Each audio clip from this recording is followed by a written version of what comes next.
నమస్తే. నేను మీ బాబీ వర్ధన్. బీబీసీ వాచ్ ఛానల్లోని ఓల్డ్ ఈజ్ గోల్డ్ వెండితెర ముచ్చట్ల కార్యక్రమానికి స్వాగతం. ఇవాళ మరో మహత్తరమైన ప్రేమ కావ్యం గురించి నేను మీతో మాట్లాడటానికి వచ్చాను. 1950వ సంవత్సరంలో షూటింగ్ ప్రారంభించి దాదాపు 10 ఏళ్ల పాటు ఈ సినిమా నిర్మించారు. 1960లో దీన్ని ఎట్టకేలకు రిలీజ్ చేశారు. ఆ సినిమా పేరే మొగలాయిజం. మొగలాయిజం అనగానే మనకి ఒక చారిత్రక నేపథ్యం గుర్తొస్తుంది. సలీం అనార్కలి ప్రేమ కథ. అక్బర్, సలీం, అనార్కలి ఈ 3 ప్రధాన పాత్రలుగా రూపొందించిన ఒకనొక మహత్తర చారిత్రక ప్రేమ కావ్యంగా దీన్ని అప్పట్లో సమీక్షకులు అభివర్ణించారు. చాలా కష్టాలు పడాల్సి వచ్చింది ఈ సినిమా తీయడానికి. అవేంటో మనం ముందు మాట్లాడుతాం. స్టెర్లింగ్ ఇన్వెస్ట్మెంట్ కార్పొరేషన్ అనే ఒక సంస్థను ఆసిఫ్ ప్రారంభించి ఆయనే దర్శకుడిగా, ఆయనే నిర్మాతగా అనేక చిత్రాలు నిర్మించారు. ఇది మాత్రం ఆయన చాలా ప్రతిష్టాత్మకంగా భావించి నిర్మించిన చిత్రం. ఈ తారాగణం విషయంలో చాలాసార్లు మార్పులు చేర్పులు జరిగాయి. మధుబాల అంటే అనార్కలి పాత్రకు మధుబాలను అనుకున్నారు. అంతకుముందు నర్గీస్ని అనుకున్నారు. ఎందుకో అది వర్కౌట్ అవ్వలేదు, మధ్యలో ఆగిపోయిందని చెప్పాం కదా. ఇక అక్బర్ పాత్రకు పృథ్వీరాజ్ కపూర్, సలీం పాత్రకు దిలీప్ కుమార్, అలాగే జుదాబాయ్ అక్బర్ భార్య జుదాబాయ్ క్యారెక్టర్కి మరో ప్రధానమైన పాత్ర కూడా అది అప్పట్లో శాంతకుమారి, కన్నాంబ లాంటి పాత్రలు వేస్తున్న ఆవిడ దుర్గా కోటే అని ఆవిడ ఈ జుదాబాయ్ క్యారెక్టర్ని వేశారు. సో తారాగణం ఎంపికలో కొన్ని అవాంతరాలు ఎదురయ్యాయి. మొత్తానికి దర్శకుడు ఆసిఫ్కే ఈ దిలీప్ కుమార్ సలీం క్యారెక్టర్ వేయటం ఇష్టం లేదట. అలాంటిది సినిమా మొత్తం ఎలా తీశారనే దానికి ఒక ఆశ్చర్యమే. కాకుంటే అప్పటికి ఫైనాన్సర్గా ఉన్న పల్లోంజీ గారు దిలీప్ కుమార్ లాంటి ఎందుకంటే దిలీప్ కుమార్కు ఒక విషాద ట్రాజడీ కింగ్ అనేది వచ్చింది. కానీ ఈ పాత్రలో కూడా, సలీం పాత్రలో కూడా ఈ ట్రాజడీ తాలూకు విషాద తాయికు ఛాయలు ఉంటాయి కనుక ఆయనే బాగుంటారని పల్లోంజీ పట్టుబట్టారు. అయితే ఆయన మీద ఒక ముద్ర ఉన్నది అప్పటికే. ఓకే, ఒక విషాద పాత్రలు మాత్రమే చేయగలడు అని. సో ఎందుకైనా మంచిది ఎవరైనా కొత్త వాళ్ళని తీసుకుంటే బాగుంటుందని చెప్పి ఆయన అనుకున్నారు. మనకు అప్పట్లో చంద్రమోహన్ అని ఒక ఆర్టిస్ట్ని అనుకున్నారట. సో అనుకుని అతనికి ఆ కాల్ షీట్లు కూడా ఆయన ఇచ్చారు. కాకపోతే అది కూడా మళ్ళీ వర్కౌట్ అవ్వలేదు. ఏంటి ఇదంతా అనేది మరి కొంచెం ఇప్పుడు మనం మాట్లాడుకుందాం. కథ ఆసిఫ్తో పాటు ఇంకొక కమల్ అమ్రోహి, అలాగే ఇషాన్ రిజ్వీ అని మరో ఇద్దరు కూడా ఆసిఫ్తో పాటు పార్టిసిపేట్ చేసి ఈ కథను రూపొందించారు. ఎందుకంటే చరిత్ర కదా, అధ్యయనం చేయాలి బాగా. ఎందుకంటే చరిత్రలో ఏమాత్రం తేడా వచ్చినా విమర్శకులు చరిత్రను వక్రీకరించారు. అయినా సరే వక్రీకరించారనే దీనికి ఈ సినిమాకి ముద్ర వేశారు. అది ఏంటో తర్వాత చూద్దాం. ఇక డిఓపి ఈ సినిమాలో చాలా ప్రధాన పాత్ర వహిస్తుంది. ఎందుకంటే అన్ని వైడ్ యాంగిల్స్, యుద్ధ దృశ్యాలు ఇవన్నీ తీయాలి, ఎడారి ప్రాంతంలో తీయాలి. అందుకే ఆర్డి మాధుర్ అని అప్పట్లో ఒక గొప్ప డిఓపి, డైరెక్టర్ ఆఫ్ ఫోటోగ్రఫీ, ఆయన తీసుకున్నారు. ఇక ఈ సినిమాలో అద్భుతమైన పాటలు ఉన్నాయి. 12 పాటలు ఉన్నాయి ఈ సినిమాలో. కొన్ని కత్తిరించారు. అవి ఎందుకు కత్తిరించారో మాట్లాడదాం. మ్యూజిక్ నౌషాద్, గొప్ప మ్యూజిక్ డైరెక్టర్ ఆయన అప్పట్లో, ఆయన చేశారు. మొత్తానికి అసలు సినిమాని 1944లోనే తీయాలని ఆయన అనుకున్నారు. కానీ అంత స్టోరీ అంతా తయారైపోయినాక దాని స్క్రీన్ ప్లే అంతా చూసుకుంటే ఎంత ఖర్చు అవుద్దో చూస్తే ఎవరు ముందుకు రాలేదు. సో అప్పుడు ఆ సినిమా ఆగిపోయింది. మళ్ళీ 1950లో అంటే 3 ఏళ్ళ ఒక 6 సంవత్సరాల అనంతరం మళ్ళీ ఈ సినిమాని అనుకుంటే ఇక ఫైనాన్సర్లు వచ్చినట్టే వచ్చి మళ్ళీ వెనక్కి వెళ్ళిపోయారు. ఎందుకంటే అప్పుడు ఈ పాకిస్తాన్, అది ఇండియా పాకిస్తాన్ విడిపోయిన నేపథ్యంలో కొంతమంది అటు వెళ్ళిపోయారు. అటు వెళ్ళిపోయిన వాళ్ళే ఈ ఫైనాన్సర్స్ కనుక ఆ సినిమా అప్పుడు మళ్ళీ అయిపోయింది. సో పల్లోంజీ ఒక మన ఇండియని ఆయన వచ్చి నేను చేస్తాను ఈ కథకి, ఎందుకంటే చాలా మహత్తరమైన ఖండకావ్యం అవుతుంది ఈ సినిమా అని చెప్పి ఆయన ముందుకు వచ్చారు. మళ్ళీ తారాగణం ముందు అనుకున్న తారాగణం అంతా మారిపోయింది. ఒక పాటకు ఈ సినిమాలో దాదాపు 12 లక్షల రూపాయలు ఖర్చు అయిందంట అప్పట్లో. మా సినిమా మొత్తమే ₹1,00,00,000 అయితే ఒక పాటకు 12 లక్షలు పెట్టగానే అమ్మ ఈ సినిమా ఏదో వర్కౌట్ అయ్యేలా లేదు, దివాళా తీసేలాగా ఉంది అని చెప్పి అప్పుడు కూడా ఫైనాన్షియల్ మళ్ళీ కొంతమంది వెనక్కి వెళ్ళిపోయారట. సో ఫైనాన్షియల్తోనే చాలా పెద్ద గొడవ వచ్చిందేమో మొట్టమొదటి నుంచి. మొత్తం సామాన్యం 12 పాటలు తీయటం అంటే. లతా మంగేష్కర్జీ, రఫీ గారు, అలాగే శంషద్ బేగం, బడే గులాం అలీ ఖాన్, వీళ్ళందరూ సంగీత సారథ్య ఆ పాటలు పాడి మహా ఆనందాన్ని పంచారు. 46లో ఇంకోసారి, అంటే మనం 50కి వెళ్ళిందని, బట్ కొంచెం వెనక్కి వెళితే ఎందుకు ఈ సినిమా ఇన్నిసార్లు అయిపోయింది. 46లో ప్రారంభించినప్పుడు అది ఇందాక అనుకున్నాం కదా, చంద్రమోహన్ అని ఒక అతన్ని హీరోగా అనుకున్నారు. అలాగే డికే సప్రు అనుకున్నారు. నర్గీస్ గారిని మన అనార్కలి పాత్రకు అనుకున్నారు. కానీ అప్పుడు బాగా ఈ మన స్వాతంత్రోద్యమ కాలం కదా 46 అంటే, అప్పుడు కొంచెం యుద్ధ ఛాయలు అవన్నీ కనిపిస్తున్నాయి, లేకపోతే ఈ విడిపోయే దగ్గర గొడవలు వచ్చేలాగా ఉన్నాయని చెప్పి ఏదో సంథింగ్ వాళ్ళకి కొంచెం అనుమానం వచ్చేసి ప్రస్తుతానికి వదిలే అని చెప్పి ఆపేసుకున్నారు. అప్పుడుతో ఆగిపోయింది. మళ్ళా ఆ తర్వాత ఆ చంద్రమోహన్ అని అనుకున్నారు కదా, ఆయనకి అనారోగ్యం, క్యాన్సర్ వచ్చేసి ఆయన చనిపోయారు. మళ్ళా తారాగణం అంతా మార్చాల్సి, అప్పుడు పృథ్వీరాజ్ కపూర్, దిలీప్ కుమార్ వాళ్ళతో అనుకున్నారు. అంటే ఇదే ఆఖరి, ఇక సినిమా ఏమన్నా వాళ్ళ మధ్యలో కనుక తేడా వచ్చిందంటే మానేద్దాం అనుకున్నారట. అట్లాగైతే ఎట్టకేలకు మొత్తానికి ఒకటి కుదిరింది. ఇక అనార్కలి పాత్రకి నర్గీస్తో పాటు నూతన్ అనే అప్పట్లో చాలా అందగత్తె, ఆవిడని కూడా అనుకున్నారట. కానీ ఎందుకో ఈ ఫైనాన్సర్లకి, ప్రొడ్యూసర్, అది డైరెక్టర్లకి మధ్య వచ్చిన చిన్న గొడవ వల్ల అల్టిమేట్గా మధుబాలనే అనుకున్నారు. ఇక మధుబాలకట అప్పట్లో ఆవిడ మహానటిలాగా, మన సావిత్రి అలాగా ఆవిడకి ₹1,00,000 అడ్వాన్స్ ఇచ్చారట. అది రకరకాల కారణాల వల్ల. ఎందుకంటే ఆవిడ అప్పటికే చాలా సినిమాలకి అదే సంతకాలు పెట్టేశారట. అందుకని ఈ సినిమా చాలా ప్రతిష్టాత్మకంగా తీస్తున్నామమ్మా, కొంచెం పని ఎక్కువ సమయం పట్టేలాగా ఉందని చెప్పి అడ్వాన్స్ ఇచ్చారట. పైగా ఆవిడకి కొంత అనారోగ్య కారణాల వల్ల హెల్త్ బాగు చేయించుకోవడానికి కూడా ఆ డబ్బులు పనికి వస్తాయని ఇచ్చారట. కనుక ఇక ఆవిడ మార్చడానికి లేదు, ఎందుకంటే అడ్వాన్స్ ఇచ్చేశారు కనుక ఇప్పటికే బోల్డ్ డబ్బులు ఖర్చు పెట్టేశారని చెప్పి ఆవిడనే మొత్తానికి కొనసాగించారు. సో పృథ్వీరాజ్ కపూర్ అక్బర్ పాత్ర వేశారు. దాంట్లో వాళ్ళిద్దరి మధ్య ఫాదర్ సన్ మధ్య గొడవలు వస్తాయి కదా, గొడవలు ఎందుకంటే ప్రేమ విషయంలో, అనార్కలి విషయంలో.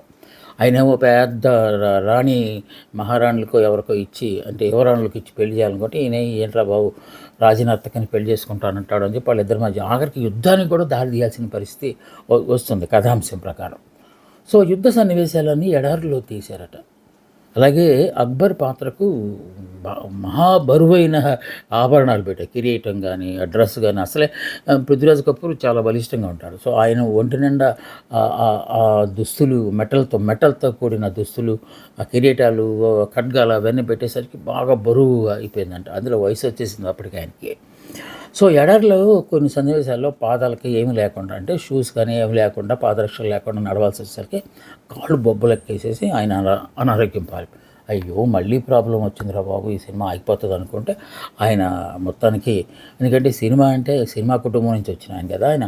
ఆ తర్వాత వారసత్వం కూడా చాలా గొప్పగా వచ్చింది. పృథ్వీరాజ్ కపూర్ గారు, రాజ్ కపూర్, రణధీర్ కపూర్, రిషి కపూర్, శశి కపూర్, వీళ్ళందరూ వెండితెరని ఏలేరారు. సో అలాంటి కుటుంబం నుంచి ఆయన కనుక పృథ్వీరాజ్ కపూర్ పర్లేదు, ఏం పర్లేదు, నేను ఐ కెన్ ట్యాకిల్ అని చెప్పి ఆయన భరోసా ఇచ్చి ఆ సినిమాని మొత్తానికి తీసుకెళ్లారు. సో మొఘల్ సామ్రాజ్యం అంటే ప్రాసాదం ఉంటుంది కదా, రాజప్రాసాదం మహల్, దాన్ని కట్టడానికి 6 నెలలు టైం పట్టిందంట. అంటే కట్టడం అంటే సెట్ వేయడానికి చాలా చాలా మంది నిపుణులను తీసుకురావాల్సి వచ్చిందంట. మన దేశంలో నుంచి, ఇతర దేశాల నుంచి కూడా తీసుకురావాలి. ఎందుకంటే ఆర్కిటెక్చరల్ బ్యూటీ దానికి చాలా ప్రాధాన్యత ఉంటుంది కనుక దానికి 6 నెలలు పట్టిందంట. అప్పట్లో ఆర్ట్ డైరెక్టర్ హెచ్కే సయీద్ అని, ఆయన మహానిష్ణాతుడు ఈ జానపద లేకపోతే చారిత్రక సినిమాలకు సంబంధించి సెట్స్ వేయాలంటే ఆయన కదా. సో అలాగే ఫరీదాబాద్ నుంచి కొంతమంది టెక్నీషియన్ తీసుకొచ్చారు, కార్పెంటర్లు అలాంటి వాళ్ళు కావాలి కదా, నగిషీలు దిద్దడానికి అలాంటి వాళ్ళని తీసుకొచ్చారు. ఆ సినిమాలో ఒక ప్యార్ కియా దో దర్నా కియా అనే పాట వస్తుంది కదా, అది మన అక్బర్ తాలూకు రాజప్రాసాదంలో అనార్కలి చేసే డ్యాన్స్. ఆ పాట చిత్రీకరణకే ఆల్మోస్ట్ 3 నెలలు పట్టిందంట. అంటే ఆ వేషం కానీ లేకపోతే ఆ చుట్టూ ఉన్న వాతావరణాన్ని క్రియేట్ చేయాలి కదా, దానికోసం చాలా టైం పట్టిందట. అన్నీ చిన్న చిన్న అవాంతరాల్లాగే వాళ్ళకి అనిపిస్తున్నాయి. మళ్ళీ పాట తీయడానికి ఎంతకాలం పట్టడం ఏంటి అని వాళ్ళు అనుకున్నారట. ఇక కాస్ట్యూమ్స్ సినిమాలో మనం చెప్పుకుంది ప్రధాన తారకణమే. ఇంకా సైనికులు, సేనాధిపతులు వీళ్ళందరూ ఉంటారు, ప్రజలు వీళ్ళందరూ ఉంటారు కదా. సో వాళ్ళందరికీ కాస్ట్యూమ్స్ తయారు చేయడానికి ఢిల్లీ నుంచి, హైదరాబాద్ నుంచి జనాలు, అది టైలర్స్ అంటారు కదా, దర్జీలను తీసుకొచ్చారట. సో ఎంత సీరియస్గా తీసుకున్నారు చూడండి. ఎక్కడో చోట డ్రామా కంపెనీలు తీసుకొచ్చి తగిలించకుండా అసలు ఏకంగా టైలరింగ్ షాపులాగా పెట్టేసి వీళ్ళందరిని తీసుకొచ్చి తయారు చేయించడం. ఇక యుద్ధ పరికరాలు, కత్తులు, గదలు అవి ఉంటాయి కదా, అవన్నీ వాటిని తయారు చేయడానికి కూడా ఎక్కడెక్కడి నుంచో జనాలను తీసుకొచ్చారండి. అంటే ఒరిజినల్గా ఆ రంగంలో ప్రావీణ్యత ఉన్న వాళ్ళని తీసుకురావడానికి మళ్ళా చాలా డబ్బు ఖర్చు అయిందట. ఈ జోధాబాయి ఉంటుంది కదా, అక్బర్ భార్య, ఆవిడ శ్రీకృష్ణుని భక్తురాలు. ఆవిడ ఇంట్లోనే ఒక మందిరం పెట్టుకొని పూజ చేస్తుంటారు. దాంట్లో శ్రీకృష్ణుడి బొమ్మ ఉంటుంది కదా, ఆ విగ్రహం ప్రతిమ, ఆ విగ్రహాన్ని ఒరిజినల్ బంగారంతో తయారు చేయించారంట. ఎందుకంటే పల్లోంజీకి కొంచెం భక్తి ఎక్కువ. ఆయన ఎటు దేవుడు బొమ్మ చేస్తున్నాం కదా, సినిమా అయిపోయిన తర్వాత మనమే తీసుకెళ్ళొచ్చు అని చెప్పి ఒరిజినల్ బంగారంతో చేయించారంట. మళ్ళీ దాన్ని కాపాడటానికి చాలా శ్రమతో కూడిన కాపలా ఇదంతా. ఇక అక్బర్ సలీం యుద్ధ సన్నివేశాలకు 2000 ఒంటెలు, 1500 గుర్రాలు ఎక్కడెక్కడి నుంచో తీసుకొచ్చారట. అంటే సీరియస్గా తీసుకున్నారు ఆ సినిమాని ఎలాగైనా సరే. ఎందుకంటే ఎన్ని కష్టాలను భరిస్తూ వచ్చింది కనుక అవుట్పుట్ అద్భుతంగా రావాలి. అందుకని ఈ కష్టాలన్నీ వాళ్ళు బాగా చేశారు. ప్రతి సన్నివేశం బాగా రావడం కోసం వాళ్ళు ప్రయోగించిన ఒకానొక టెక్నాలజీ ఏంటంటే ఒక్కొక్క దృశ్యాన్ని 3 సార్లు తీశారట. షాట్ ఓకే కాదు, ఒకే దృశ్యాన్ని 3 సార్లు చేశారట. దాంట్లో ఏది బాగుంటే అది ఉంచుకున్నాం. దాంతో లక్షల అడుగుల ఫిల్మ్ కావాల్సి వచ్చిందంట. అది ఒక ఖర్చు. అక్కడ కూడా మళ్ళీ ఫైనాన్సర్కి ఈ డైరెక్టర్కి మధ్య చిన్న గొడవలు వచ్చినట్టు.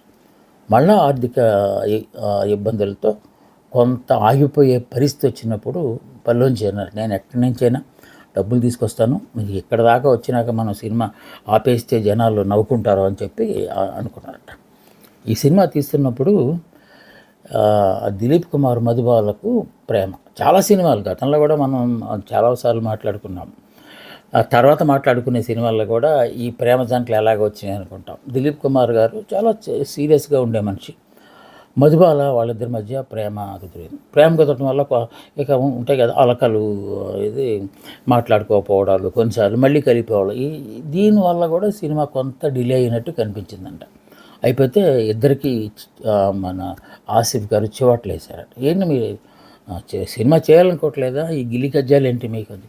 సో దాంతో వాళ్ళ ప్రేమ నిజంగానే విడిపోయారంట వాళ్ళు. ఎందువల్లంటే ఈ సినిమా సీరియస్గా తీయాలి, సో ఇదైనా చూసుకోవాలనే ఉద్దేశంతో వాళ్ళిద్దరూ ప్రేమ ఫుల్ స్టాప్ పడిపోయిందంట ఆ సినిమాలో. సినిమా అంతా అయిపోయిన తర్వాత లెంగ్త్ చూసుకున్నారట. 4 గంటలు వచ్చేలాగా, 4 hours. ఏం చేయాలి, ఆ సినిమా కథలో ఎక్కడ సన్నివేశాలు తీసేయడానికి వీలేదు. సో అప్పుడు ఇంకా పాటలే తీసేస్తే బాగుంటుందంటే, పాటలు అంటే చెప్పాను ఇందాక 12 పాటలు అన్నాం కదా, ఒక్కొక్క పాటకు 6 చరణాలు 7 చరణాలు, వాళ్ళ 3 చరణాలు పల్లవి కాదు, 6-7 చరణాలు ఉండటం వల్ల సినిమా మొత్తంలో 1/3 పాటలే ఆక్యుపై చేసినట్టు. అందుకని పాటలు తీసేస్తే ఏం కాదులే అని చెప్పి కొన్ని పాటలు నౌషాద్ గారిని ఒప్పించి కొన్ని పాటలు తీసేశారట. లేకపోతే మళ్ళీ ఆ సినిమా 4 గంటల సేపు అంటే మనకైతే 2 ఇంటర్వెల్ వేయాల్సిన పరిస్థితి వచ్చేది. ఏమో చారిత్రక సినిమా కనుక అంతసేపు జనాలు పేషెన్స్తో ఉంటారో లేదో అనుమానం కూడా వాళ్ళకి వచ్చి ఉంటుంది. నౌషాద్ గారితో మాట్లాడినప్పుడు ఆయన ఓకే తీసేద్దాం అన్నారట. సో అల్టిమేట్గా సినిమా పూర్తయి 1960 ఆగస్టు 5వ తేదీన ప్రపంచవ్యాప్తంగా రిలీజ్ అయ్యి అద్భుతమైన విజయాన్ని సాధించింది. ఇందాక మనం అనుకున్నాం కదా, ₹1 కోటి ఖర్చు పెట్టి 11 కోట్ల రూపాయలు సంపాదించారు. అంటే 10 రెట్లు పైన వాళ్ళకి ఆదాయం వచ్చిందంట. సో అంత ప్రతిష్టాత్మకంగా ఆ సినిమా తీశారు. ఈ సినిమాకి సంబంధించి ఒక చిన్న సంఘటన మనం తప్పనిసరిగా ముచ్చరించుకోవాలి. ఏంటంటే అది నౌషాద్ గారి విషయంలో. నౌషాద్ గారు అంటే మన ఎస్ రాజేశ్వరరావు గారి లాగా చాలా సీరియస్, చిన్న మాట కూడా పడని వ్యక్తి ఆయన. ఏదైనా చిన్న చికాకు వస్తే వదిలేసి వెళ్ళిపోతారు మధ్యలోనే, అలాంటి వ్యక్తి ఆయన. ఆయన దగ్గరికి ఆసిఫ్ వెళ్ళారట ముందు, ఆయన మ్యూజిక్ డైరెక్టర్ అనుకున్న తర్వాత. ఆయన మాట మంతి అయిపోయిన తర్వాత ఒక చిన్న బ్రీఫ్ కేస్ తీసి ఆ టీపాయ్ మీద పెట్టి, సార్ మీకు డబ్బులు ఇస్తున్నాను, పాటలు మాత్రం బాగా రావాలండి అన్నాడట. ఆయన ఇలా ఎగదగ చూసి, ఏంటి నేను డబ్బులు ఇస్తేనే పాటలు బాగా చేస్తానా లేకపోతే బాగా చేయనా?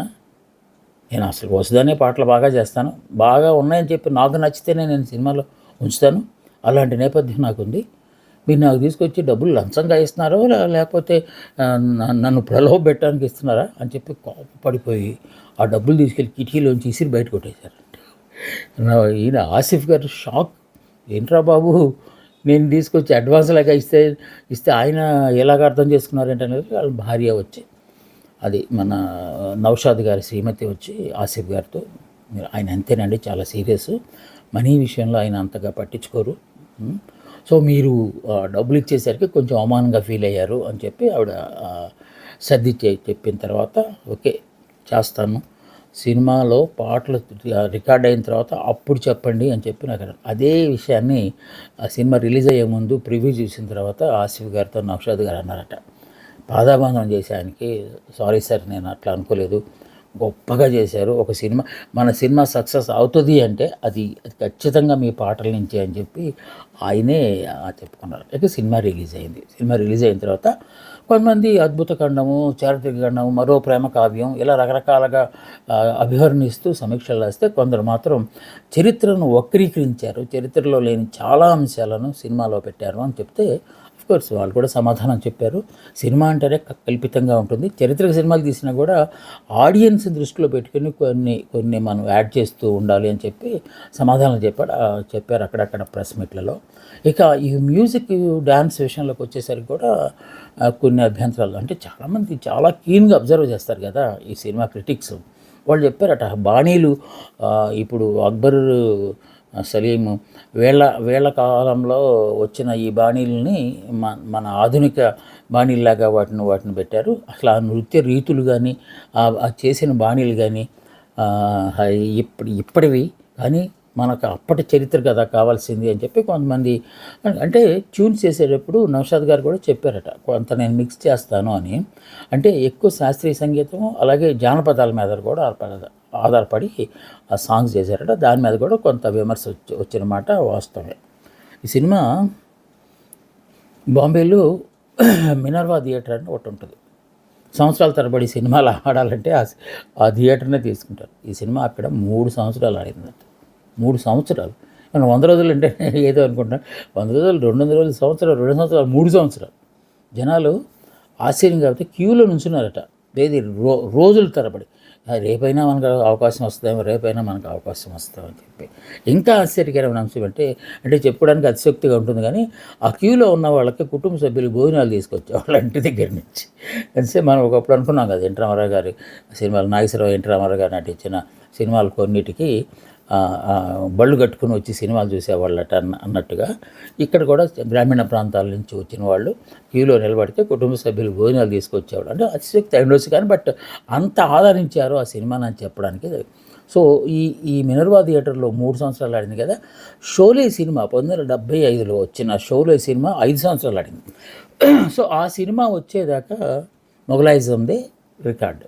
సో అంత రికార్డులు సాధించిన ఈ సినిమాని కొన్నేళ్ళ తర్వాత 2004లో మళ్ళీ దాన్ని రంగుల్లోకి మార్చి రిలీజ్ చేస్తే అప్పుడు కూడా 18 కోట్ల రూపాయలు సంపాదించిందంటే, అంటే మనకు కూడా తీశారు కదా, మనకి కొన్ని సినిమాలు కలర్గా మార్చారు కదా, ఆ విధంగానే ఈ సినిమాని కూడా 2004లో కలర్లో తీసి రిలీజ్ చేస్తే అద్భుతమైన విజయం సాధించింది. అది ఈ సినిమాకి ఒక నేషనల్ అవార్డు వచ్చింది, లెక్కలేని ఇతర అవార్డులు వచ్చినాయి, అలాగే ఫిలింఫేర్ అవార్డులు కూడా ఈ సినిమా. రివార్డులు సంగతి ఆ ప్రక్కన పెడితే ఈ సినిమా సాధించిన విజయం కానీ క్రియేట్ చేసిన రికార్డులను కానీ చాలా సినిమాలు చాలా కాలం దాకా చేయలేదు. మనం అనుకున్నాం కదా ఇందాక షోలే వచ్చేదాకా ఏ సినిమా దీన్ని తాకలేకపోయింది. అంత గొప్పగా ఒక చరిత్రాత్మక సినిమాను పైగా ప్రేమ కావ్యాన్ని తీయటం అనేది ఆసిఫ్ చేసిన ఒకనొక గొప్ప పనిగా అందరూ అనుకున్నారు. ఇది నిజంగా అయితే ఆసిఫ్ ఇప్పుడు లేకపోయినా ఆయనకు ఒక నివాళిగా ఈ సినిమాని అప్పుడప్పుడు ప్రదర్శిస్తూ ఉంటారు. ఇది మొగలాయిజం లాంటి ఒక ప్రతిష్టాత్మకమైన సినిమాకు సంబంధించిన ముచ్చట్లు. మళ్ళీ ఇంకొక మంచి సినిమాతో నేను మీ ముందుకు వస్తాను. అందాక సెలవు. నమస్తే, మీ బాబీ వర్ధన్.